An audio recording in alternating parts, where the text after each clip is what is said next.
Into the dark, pathfinders. Blacked out coat and tan. And the first objectives. June 6, 1944. 1:12 hours. Over the flooded lowlands east of the Douve River, Normandy. The C-47's aluminium skin drums like a kettle drum under crosswinds. Inside, men of the 502nd and 506th Parachute Infantry Regiments rock on their red web seats. Knees touching reserve chutes. Leg bags cinched with tape and prayer. The jumpmaster braces himself in the open door, wind roaring. Cold needling his cheeks, as the pilot banks to avoid an ugly string of white blossoms blooming ahead, flak. The red light washes faces the color of old pewter. Green will come next. A private clutches his M1A1 carbine like a talisman. Another adjusts the tin cricket in his pocket. Someone mutters the password, flash and the murmur answers, thunder as if saying it now can carry it through the night. Outside, the coat and tan is a patchwork of darkness and silver. Hedgerows cutting lanes into the earth like knife scars. Pathfinders have already dropped. Eureka beacons should be chirping to guide the serials to drop zone Z. C and D around Sainte-Marie-du-Mont and Vierville, but the cloud deck keeps smearing light. And crosswinds bully the formations off course. The jumpmaster's arm shoots out. Stand in the door. Boots clang on the threshold. Green. The aircraft exhales men into the black. Silk snaps taut. Harness bites. And the world drops away into a wet, kelp green smell of flood water and cow pasture. A paratrooper's leg bag rips free and tumbles into the dark, taking most of his grenades with it. Another splashes into a ditch chest deep. Rifle held overhead. Gas mask canister banging his ribs. Tracers stitch the sky like thrown needles, too high. Too wild to find perches, but close enough to make every breath a coin toss. A line of poplar trees rushes up, a man collides. Swings. And dangles. Swaying in the wind. Boots pawing bark. On the ground the coat and tan breathes in reeds and cold. Shoulders rise. Heads swivel. Click, pause, click, click. The tiny cricket answers the night like a cautious bird. 3 men. Then 5. Then 7 gather under a wet hedgerow. They peel black tape from luminous cat eyes. Relatch chin straps. Pass the word in tight whispers, Sainte-Marie-du-Mont to the northeast. Pouppeville that way, Causeway 1. The flooded lowlands do not care, water laps at boot tops and then at thighs. And the ditches are deeper than you think until you are in them. Mouthful of silt and curses. A corporal kneels and traces with a gloved finger on a damp silk map. 4 narrow causeways. Raised roads slung across the polders. The only throats through which the 4th Infantry Division can breathe inland from Utah or Beach at first light. If those throats are pinched, by mines, by machine guns, by a single 88 pointing down a ribbon of road, the landing stalls in the surf. A farmyard materializes from the mist, stone walls. A low barn. A yard strewn with wagons. Chickens protest softly. A door cracks. A candle blooms. And a woman's face, lined, wary, catches the glow. American? She points with 2 urgent fingers towards Sainte-Marie-du-Mont and crosses herself. No time for thanks. Men hop a wall and file through a gap in the hedgerow, using the earth berm as a rifle rest. The point man raises a hand, halt. On the lane ahead. Faint voices. The scrape of a boot. The Americans melt to knees. Muzzles canted. Fingers curved. A flare floats up, greenish. Viscous light. Making coins of dew on every leaf. Figures in felt growl flicker into relief at the end of the lane. The first burst is 3 rounds. Disciplined. Punching buttons into the dark. A German cries out. The sound strangled by hedges. The rest of the stick pours on measured fire, short. Stamped bursts that chew up the lane's edge. A machine pistol chatters back. Bullets mosquitoing past ears. Spalling stone. A paratrooper slaps a gammon bomb into a ditch to discourage any armored nose from probing forward. Silence returns in shredding strips. When the flare gutters, the world goes blind again. And the men move before their absence can be targeted. Slipping past the spot where the lane kinks, where the hedge grows thin. They leave 3 bodies cooling. One of them clutches a black telephone handset. The handset is a map of nerves. Lines mean wires.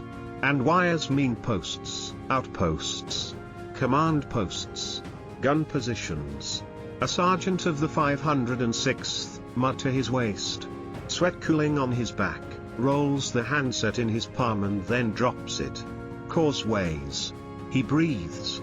We need those roads. They press on. By 3 o'clock.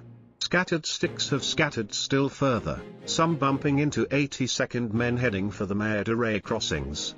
Others finding, by smell more than sight, the low wet breath of the marshes east of Pouppeville. A lieutenant of 2 506 leads his 9-man knot around a mine sign shoved into the mud, Achtung Minen scrawled in cruel letters, and thumbs 2 men across the road to cover. They step across like dancers. The rest follow. Hunched. At a crossroads near Sainte-Marie-du-Mont, a small drama plays in the half-light, a cart overturned. A horse shivering. A bell tower just visible above apple trees. German paratroopers? Grenadiers? The Americans cannot tell. Only that their helmets are wrong. The firefight blooms and withers. Controlled. Brutal. Prisoners. Finally, hands high. Faces young in the dim.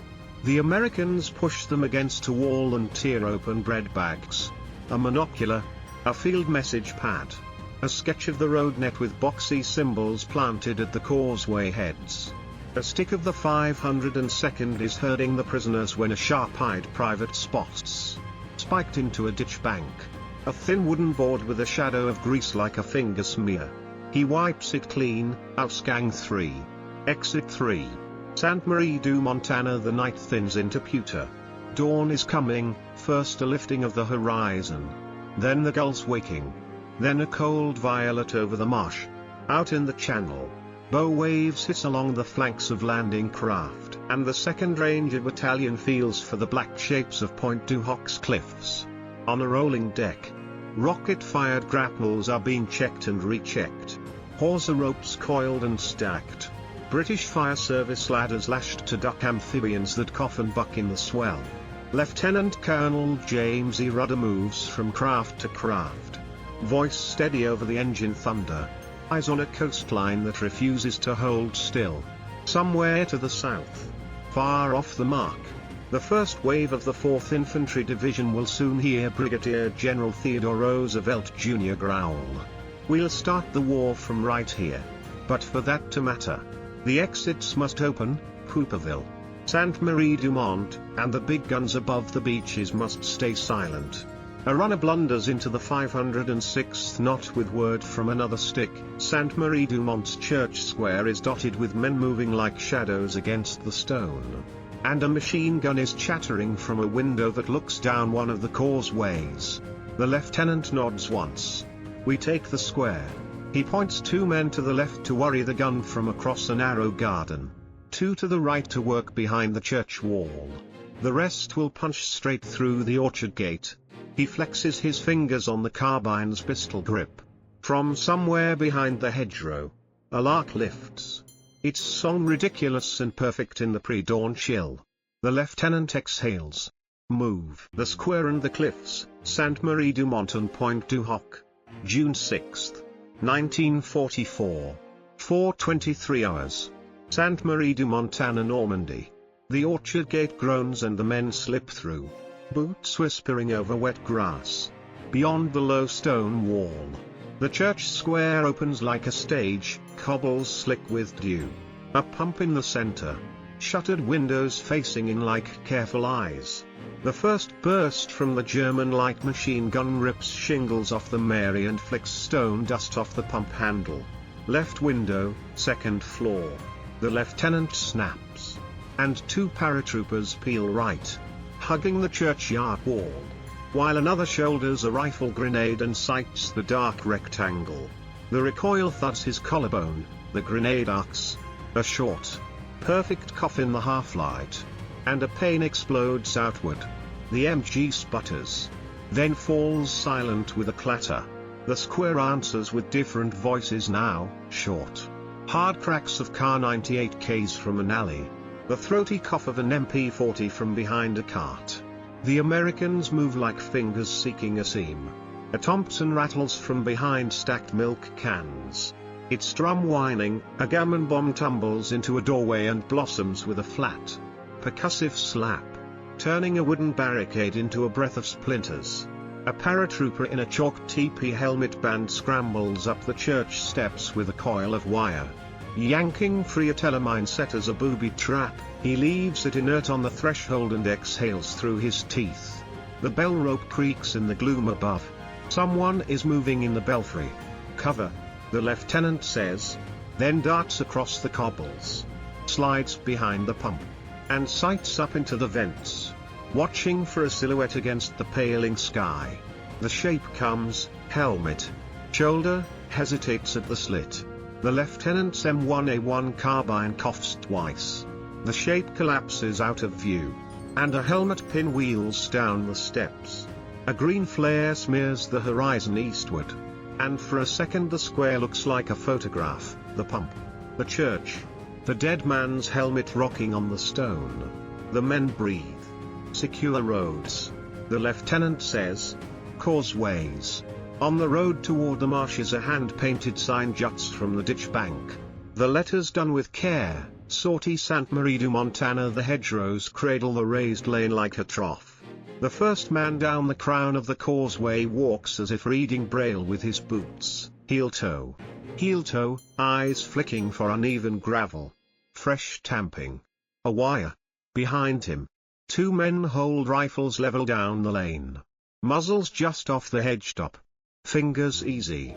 A hedgerow 50 meters ahead looks wrong to a corporal, clipped too neat at the base, so he nudges a man into the field and they belly through dandelions to look back from the other side.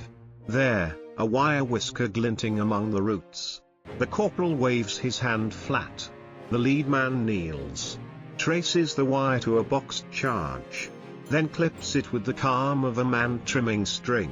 The lane sighs. The first pale light throws a faint silver on the water between the reeds. Out in the surf line, Utah Beach begins to spark, muzzle flashes hatching the sea haze, then the low thunder of naval guns walks itself farther inland. Shells shouldering hedges aside with invisible fists. VII Corps is coming, churning towards sand. And the causeways must be open when their first platoons stamp ashore and blink salt from their eyes. Hold this head, the lieutenant says, placing a machine gun team to sweep the lane like a broom. No one down that road puts a toe up without asking us first. Dawn proper. 6:40 hours. Base of the cliffs. Pointe du Hoc. Rudder's boats slide in and out of the swell like breath. The cliffs stand up black against a flat pewter sea. Their faces greasy with seepage, fringed with broken rock. The first rockets hiss, their lines skittering upward like thrown cobweb. Some grapnels bite, others slip and fall away with a mocking slap.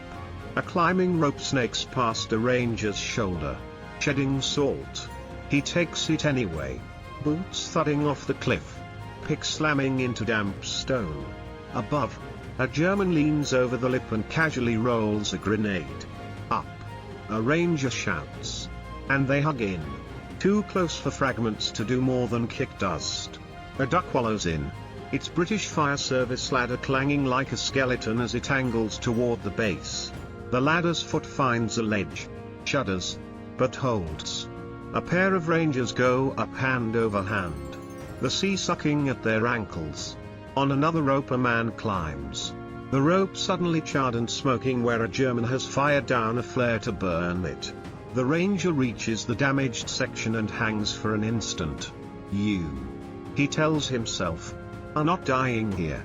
He lunges, scrabbles, finds friction again. Hands reach from above and make him into a weight shed. The top is a torn tableland, craters within craters. Wire like hair. Concrete casemates squatting under camouflage netting that looks convincing until you are up close and see the net is old and greasy with smoke.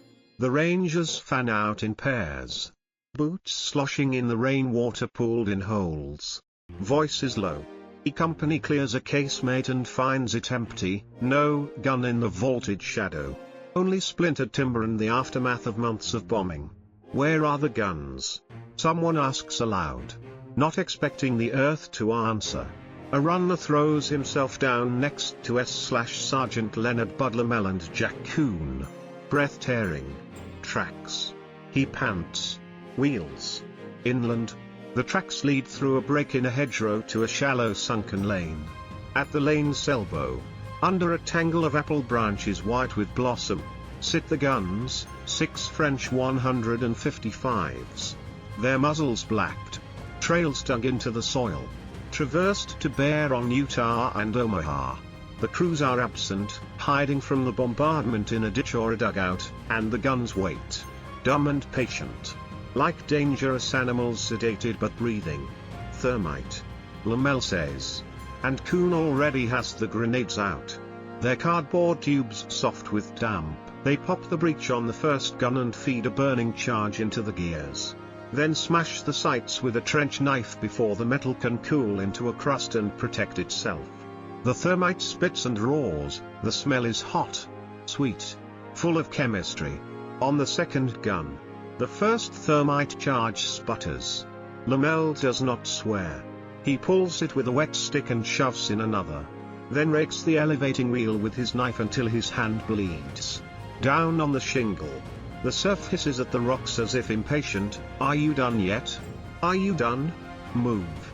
Lamel says. All 6. They do not linger to admire ruin. By the time German infantry begin to probe the orchard edge, the guns are bleeding metal into their own innards.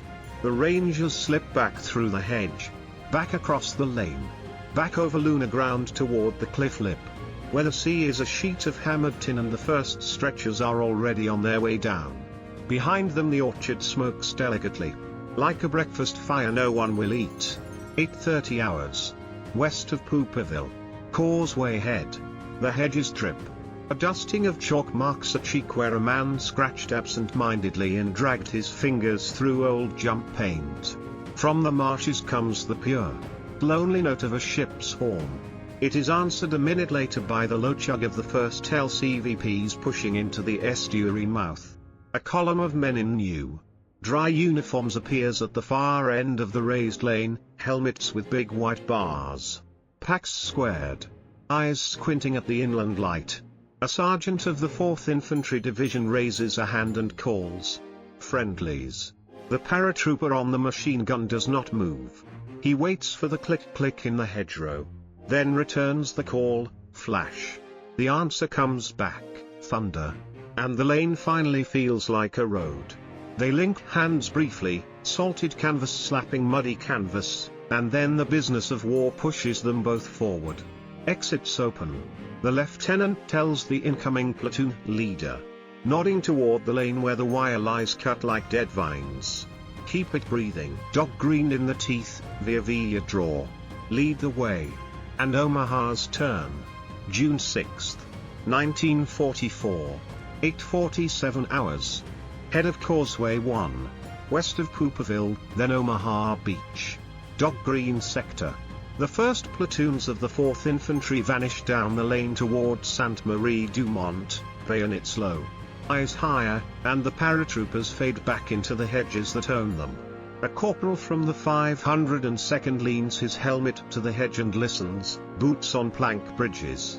A mule snort. The thin clink of a canteen against entrenching tool. The causeways are breathing now. He looks seaward and, for the first time since the night opened under him, feels the day turning with the tide. Far to the south, beyond the long grey arc of surf, a different shore is still asking the sea for permission to stand. Omaha. Dog green. West end of Omaha Beach. 6:58 to 9:10 hours. The tide hisses up and back through wreckage, Nissan sections. Twisted hedgehogs. Stakes with dinner plate mines wired to their throats. The first waves from the 116th RCT have been chewed thin, men press behind steel that is not quite cover. Seaweed webbing their ankles. Faces turned sideways to breathe. From the bluffs above Vierville, automatic fire combs the beach with a barber's patience, long, merciless passes that raise puffs of sand along the waterline. Somewhere up there, an 88 places its shots like a metronome. Slow and terrible. Into this weather of steel, the Rangers arrive, elements of the 5th Ranger Battalion and the 2nd Battalion's A, B and C companies, diverted from the cliffs they never reached.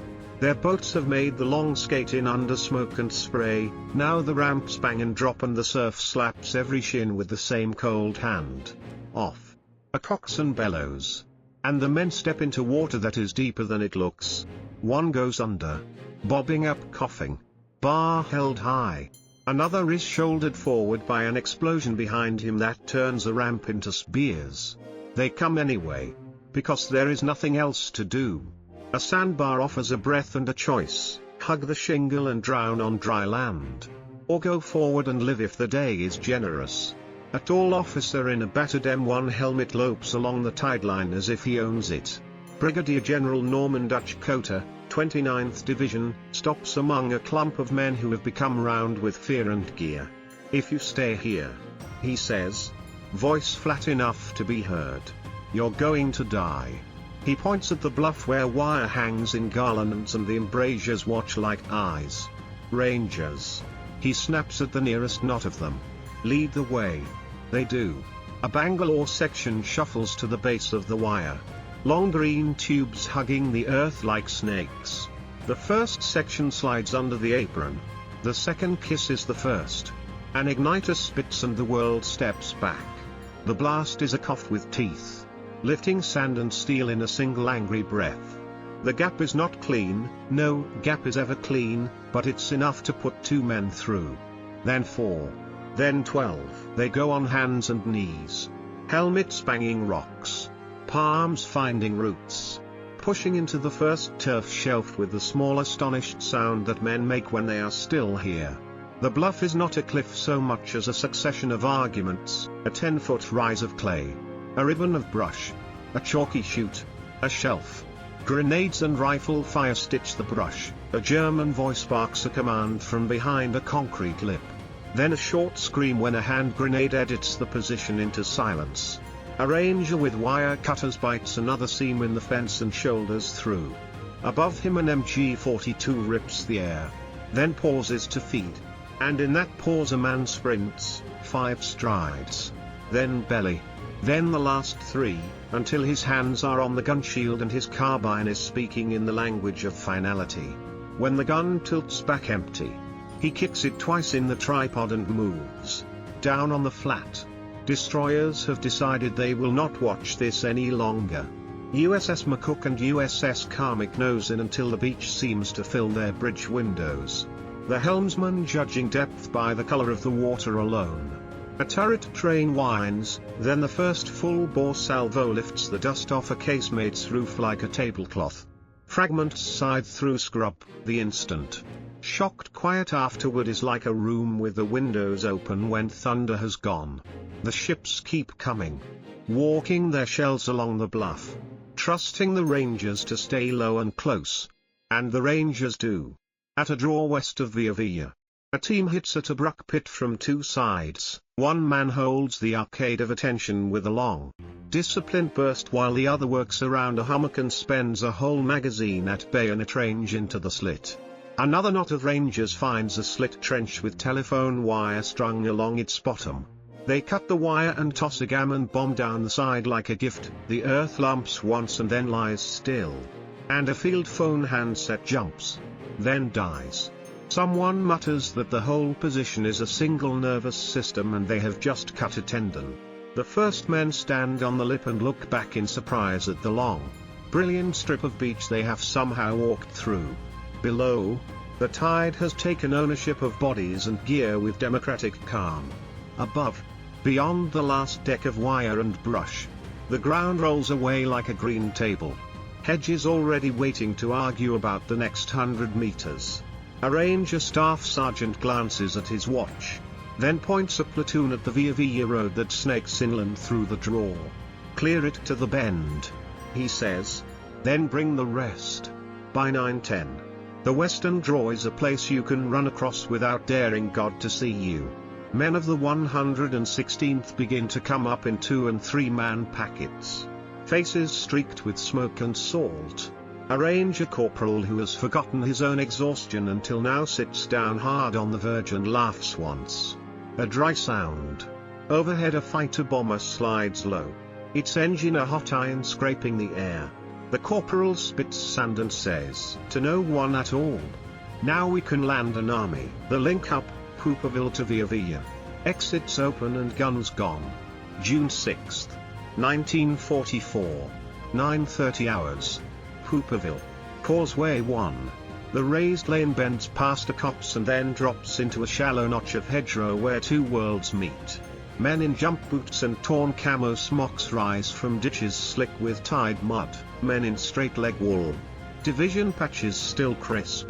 Come up the crown of the road with their eyes sweeping the hedge. For a second they only stare. Two Americas that left England by different doors and found the same room. A captain from the 8th Infantry Regiment of the 4th Division catches the signal from the hedgerow, one cricket click. A palm lifted, and halts his column with two fingers. Flash. Someone calls. Out of habit and fear. Thunder. Comes the answer from a mouth gritted with silt. Hands slap shoulders. A path is shown with a knife tip, mine's already clipped. A wire dragged aside and left like a dead snake. Utah's behind you. A paratrooper rasps, pointing with his carbine toward the low silver of the polders. Sainte-Marie-du-Mont that way. Keep the road breathing. The 4th's captain nods and gestures his point squad forward. The first helmets disappearing into a green tunnel of hedges that smells of damp earth and crushed apple leaves. The war moves inland on foot. Down on the sand at the wrong stretch of beach, 2.000 yards south of their intended line, Brigadier General Theodore Roosevelt Jr. had already made the choice that unknots this meeting. "We'll start the war from right here," he told the first waves of the 8th Infantry in the grey surf. And now the consequence of that sentence arrives at the causeway head in boot soles and breath. Behind the captain, more men file off the beach toward causeways 2 and 3. The lanes the 101st marked in the night with wire cut and signposts knocked crooked. Every minute the exits stay open is another platoon into Normandy instead of into the Channel. 10:05 hours. Sainte-Marie-du-Mont. The church square is noisy now in a living way, messengers loping between doorways. A water cart dragged out from a yard. A medic's table set on trestles where a priest and a private lift a man whose jumpsuit has been cut away to his waist. A lieutenant from the 506th taps a pencil trace on the hood of a jeep that was not here an hour ago. Causeway 2's breathing. He says, "Machine gun was here, a touch to an alley corner it's gone. Expect traffic." The town has a direction again, the maps align with the streets. From the east, a light jab of German mortar rounds reminds everyone that nothing is settled. The bursts walk the field beyond the last hedgerow, then reach for the square with curious fingers. A forward observer for VII Corps, crouched in a doorway beside the medic's trestles, murmurs into his handset. Patient and exact. A long minute later the sea answers with a pair of naval rounds that land somewhere off toward the marsh. And the mortar's appetite dwindles to nothing. "Back to work," someone says. And it is not bravado. It is a chore list. 11:20 hours. Omaha Beach. Vierville Draw. Up the western draw the ground is mangled, littered with the proofs of earlier certainty, smashed check hedgehogs, busted reels of wire. A disabled half-track nosed into a bank like a beast dying. The Rangers and the 116th RCT are no longer counting yards but problems, a traverse cut whipped into a trench. A casemate whose embrasure shows as a black square until a destroyer salvo wipes it off the argument table. Then a last shoulder of earth that, once taken, turns the whole topography. A bar team goes first. The gun's voice flat and insistent. A Bangalore number 2 follows with a last tube to bully the final belt of wire. Then a man with a Bangalore empty pack carries only courage and grenades and the fact of all the men behind him. When the crest finally gives, the air changes. It is quieter in the wrong way. No more ricochet hiss. No MG-42 tearing the wind, just the sound of boots and breath and the metallic sigh of rifles settling in hands. Past the crest the ground lies back in green fields cut into chessboards by hedges. Here and there a tree wears its years in a disciplined crown. A Ranger Staff Sergeant lifts his chin and can see, for the first time, a road, not a track gouged by shell and tide, but a French road that means inland. Open the drawer, he says, pointing men to scrape the banks. Drag the worst of the wire into heaps. Set a guide with an armband and a voice at the turn. Down on the beach, an engineer with a signaling wand sees the gesture and begins to wave landing craft toward the new mouth like a man parking cars at a fire. 12:10 hours. Pointe du Hoc. The tableland above the cliffs breathes differently now, the first wave's adrenaline replaced by a grim, methodical hunger. The 2nd Ranger Battalion holds a perimeter in the craters and broken apple rows. Numbers thinned and redistributed. Eyes tight on the folds of ground that lead in from the west. German infantry feel for the line with patrols. Then with a push from a hedgerow that seems simply to ripen and produce men.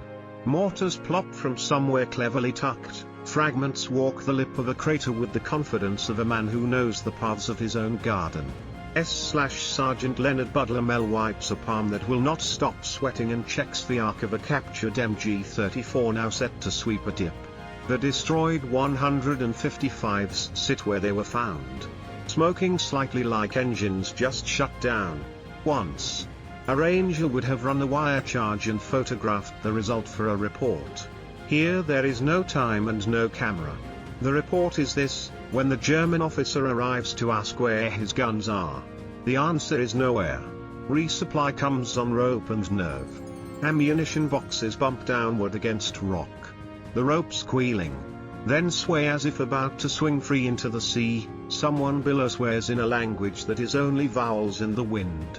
A stretcher rises, steadied by 2 men who should be elsewhere. A corpsman kneels beside a crater and runs his hand under a man's back to feel the wetness there. He presses a dressing, a Bible verse, and a morphine syringe into the same space and calls for the next case. When a German grenade pops in a nearby hole with a damp cough, every head turns, then turns back to its work. The line holds because it is a habit. 13:40 hours. Utah, Omaha. The tightening hinge. The maps that last night were guesses are now becoming orders. 7 Corps pours men inland through Causeways 1 and 2. Trucks grind up the crowned lanes with that particular second gear complaint. A 57mm anti-tank gun rattles on its bintle behind a jeep like a stubborn dog. The paratroopers of the 101st take stock in the hedgerows, companies that are platoons. Platoons that are squads, then push again for the bridges and road junctions that box Sainte-Marie-du-Mont to the north and west. Each hedge asks for payment in grenades and time. Each field gives back 30 meters of France. On the Omaha Heights, the western draw is now a throat through which men and vehicles begin to pass in a steady, mortal trickle. Destroyers stand off, silent for a moment, then bark again at a target of opportunity, an observation post. A sudden muzzle flash. The 2 fronts, only a handful of miles apart and separated by doctrine as much as distance, are beginning to behave like one animal. The fear on Omaha of a long enfilade from high guns is blunted by the fact of those guns twisted and cooling under apple limbs. The hunger at Utah to push inland is fed by causeways that do not choke. 15:05 hours. A hedgerow lane east of Vierville. A runner from the 29th jogs up dusty and bright-eyed. A message pinned in sweat to his helmet band. We've got the D1 drawer open. He grins, meaning the western mouth at Vierville is truly a road now, not a dare. Traffic inbound. He drinks from a canteen like a man making a promise to himself. The Ranger sergeant claps him once on the shoulder. then points his platoon toward a farmhouse whose shutters are stubbornly closed. Last thing before dark. He says, "We need that corner. The day is still not done. The map has more boxes to be ticked. More names to be taught to men by the cost of them. But the hinge has turned. Boats can land. Trucks can move. The guns that would have raked the beaches all through the afternoon are coughing their last in an orchard whose petals drift like snow through a man's hair as he takes one long breath and stands up again. A grip of iron, La Barquette, counterblows, and the long edge of D-Day. June 6, 1944. 15:20 hours. North of Sainte-Marie-du-Mont, the Douve floodplain. The marsh breathes like a huge animal, slow, watery lungs under a skin of reeds. A squad from the 502nd Parachute Infantry lies in a hedgerow that is more mud than leaf, watching the low, dark line of the La Barquette lock where it squats across the channel. The lock gates are the sort of target officers circle on maps with a neat pencil. Up close they are slippery iron and splintered wood. And they smell of old weeds. The lock fell hours ago in a tangle of grenades and shouted passwords. But holding it is another, longer verb. German voices travel strangely across the flats, thin, disembodied, followed by the dry cough of a mortar trying its range. A forward observer in 101st jumps mock, handset cradled like a priest's book, murmurs into the wire for the Navy. He gives numbers the way a watchmaker speaks of gears. Far offshore, a destroyer adjusts 1 degree, then another. The helmsman judging depth by the color of the water, the next salvo shoulders down on the far bank with a heavy, mutton-fisted thumb. Fragments speck the reeds. The German mortar answers with a sulky pop and then wanders off to bother someone else. Again. The observer says quietly, "Walk it left 20. You can hear the lock deciding to belong to the paratroopers. 16:05 hours. A hedgerow lane south of Sainte-Marie-du-Mont, the Causeways breathe steadily now. Through Causeway 2 comes a file of 4th Division rifles and a pair of engineers bent under the weight of a Bangalore they hope they won't need. A paratrooper with a strip of torn parachute tied around his forearm as an armband points the lane with 2 sharp jabs of his finger. Sticks took fire from that orchard. He rasps. We cleared it. Don't trust the ditch. The 4th's platoon leader nods and passes the warning back with a small, precise gesture. The war here moves by hand signals and the weight of boots on damp earth. A short, nasty fight breaks out at a crossroads where an old crucifix stares down on a cart tipped against a wall. Felt grau figures appear and vanish in the ditch like fish flashing in a stream. An American bar rakes the hedge. A German MG-34 replies from a window with that faster, flatter voice that makes men duck instinctively. A corporal from the 506th wriggles under a gap in the hedge, crawls until he can kiss the stone foundation, and tosses a grenade into the room by muscle memory. It goes off with a whump that blows damp dust into the lane. When he stands, his face is the same color as the wall. 17:10 hours. Omaha. Vierville draw. On the western lip above Dog Green. The air has a strange new texture, less bite to it. More room between the bullets. The Rangers and the 116th have bullied a road out of a slope that did not want one. Now they are shoveling, hauling and dragging the last mean tangles of wire aside so that vehicles can climb the hill without leaving their bellies on the chalk. The first Sherman, not a pretty swimmer but a barge-brought survivor, clanks up with tracks squealing. Someone bangs the side armor with a palm. An old American gesture that says you're welcome and hurry up in the same sound. The tank pauses at the crest, sniffs the ground with its turret like a cautious animal, then waddles forward to squat behind a low wall with a view across the fields. A crewman with grease on his cheeks chews something that might be gum and watches a hedgerow like a man reading a weather sign. Down on the beach the destroyers still play at lunatics, nosing so near the sand that the surf throws lace on their bows. Their guns speak when asked and sometimes when not. An iron conversation that keeps certain German opinions out of the argument. Brigadier General Norman Cotter walks the spine of the draw, helmet scuffed. eyes working. Every time he meets a pair of frightened eyes he gives back the same hard sentence, "Get off this beach." The sentence does not get tired. 1800 hours. Pointe du Hoc. The tableland above the cliffs is now a geography of habit. Rangers lie 2 to a hole. 3 if someone is bleeding. They have learned which crater takes water and which throws it out, which lip will silhouette ahead, which path from casemate to trench is quicker if someone starts shooting from the apple rows. A German patrol feels for the southern edge and finds an MG-34 waiting that has already thought about today's wind. The patrol melts, then returns as mortar smoke that drifts and hangs blue among the blossoms. A ranger wipes his eyes with the back of a dirty wrist and keeps his sights halfway up a hedgerow where movement sometimes happens. S/Sergeant Leonard Butler Mell kneels by a crater and checks the feed tray on a captured gun. Then looks to the orchard where the 6 155s sit fat and ruined, their breech teeth fused into clinkers. He carries 2 more thermite grenades out of habit and hope he will not need them. A runner reaches him with word that the line on the west is thin. Everything's thin, Lamel says. And goes anyway. 1930 hours. The hinge tightens. Between Utah and Omaha. The map that overnight was a rumor is becoming a mouth, 2 jaws of beachhead starting to chew. VII Corps traffic slides inland across Causeways 1 and 2 in a rhythm now. Jeeps. Then a 57mm gun. Then a handcart of mortar rounds pushed by a pair of men whose combined age might be 40. Then a file of prisoners with their hands on the shoulders of the man in front because no one wants a hero today. Engineers mark the lane with panels and a thin, stern optimism.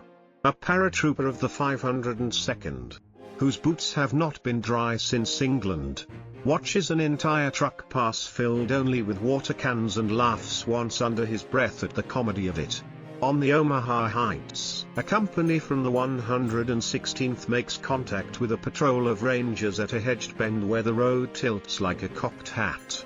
They exchange the sort of news that matters: a machine gun in a barn that isn't there anymore, a Ford that looks better than it is, a dead man on a corner who is no one's friend and everyone's warning. Above them, a fighter bomber has decided there is nothing else to kill here and tips its wings in a gesture that may be salute or relief and goes looking elsewhere. 2110 hours. Dusk. The light in Normandy at the end of June days is a tenderness in spite of everything. A priest in Sainte-Marie-du-Mont kneels beside a folding table where a medic's hands are clean for the first time since dawn. The priest turns a page, the medic turns a dressing. In a field beyond, a squad from the 506th rotates a watch onto the lane. A man with a Thompson and a coin-sized hole in his jump jacket's elbow tells his relief what he has learned about the particular singing of a certain insect that seems to stop right before trouble. At Pointe du Hoc, signal lamps wink toward the sea. Relief will not come today. The men eat small things and drink smaller, and scrawl messages that will be delivered or not. A star shell blooms briefly to the west, bright as the inside of an eye. And then the night closes over the cliffs with the steady sound of the sea working at rock. On the bluffs above Omaha, someone cranks the handle on a field phone that connects, by wire and will, 2 men down the draw where the beach is already a memory beginning to harden into story. Roads open. The voice up top says into the handset. On the other end, a man in wet boots nods like it matters to him the way air matters. Roger, he says, and looks at the long, black back of the channel. And then inland to the hedges that will keep asking for the next hour, the next day, the next life. Night work. White wings, Keokuk gliders, beach engineers. And the first light of June 7th, June 6th, 1944. 21:45 hours. Near Vierville, LZE. The first Wacos come in low, pale shapes against a sky the color of gunmetal. They are sound before they are sight, canvas thunder and a tow plane's receding snarl, then they are wings flexing over stakes and hedges. Noses up, then down too fast. One shears a poplar and arrives in pieces that still remember being an aircraft. Another kisses a pasture and skates sideways, throwing dirt like a plow, until the skid digs and the world stops. Men tumble out with that shocked, grateful laughter the living make when the earth has chosen them. An officer from the 321st Glider Field Artillery Battalion slaps the canvas flank as if to thank a horse and points at a crate stenciled 75mm. Guns first, he says, voice steady. Then ammo. Pathfinder panels line the grass like strange flags. A Jeep's blackout lamp paints a thin, licorice-colored cone. A glider that did not land so much as decide to be here disgorges a 57mm anti-tank gun from the 81st Airborne AA/SHAT. Its wheels still warm from England. Haul it. A sergeant grunts. And 4 men and a rope become an engine. In the ditches around the field, paratroopers of the 502nd and 506th rise like hedgerow ghosts to guide them, 2 fingers to the lips for silence. A hand cupped low to show a shallow ditch. A palm spread flat for weight. Someone mutters Keokuk did it. And someone else answers by shouldering a case of and starting towards Sainte-Marie-du-Mont, 22:30 hours. Sainte-Marie-du-Mont, the square glows at its edges, shaded lamps. Cigarettes cupped. A church door cracked to spill a buttery rectangle on the cobbles. A section of the 321st rolls a 75mm into place behind the Mary. Its trail biting the dirt like a stubborn animal. The gun captain lays it by feel, bubble, traverse. A quiet nudge, while a radio operator murmurs to a forward observer at the causeway head. In the alley, a corporal from the 506th pries open a crate of fuses with the butt of a knife and hands them out like coins. Over the square, the bell rope sways slightly in a night breeze, as if someone up there is thinking about ringing it and has decided to wait. 23:50 hours. Omaha Beach. Tidal flats. The tide has gone out and revealed a gallery of malice, stakes with mines wired clever under the weed. Hedgehogs that tried to trip boats. Rails that end in a terrible sort of logic. Engineers in blackened helmets move like patient doctors through the wreckage. 299th. 146th. Naval Beach Battalion men, laying primer cord as if hemming a garment. Marking lanes with stakes and tiny flags that read in the dark to men who know how to read the dark. A destroyer idles so close you can see the bridge windows blink, then a star shell blooms and hangs and turns the beach a color no one has a name for. Hold. An engineer says. Hand up. While a patrol of Germans feels toward the surf, their shadows long on wet sand. A Thompson coughs twice. The patrol decides it has other places to be. And the engineers go back to their sewing. June 7th. 0:40 hours. Pointe du Hoc. The sea is a steady breath below the cliffs. Too polite to intrude.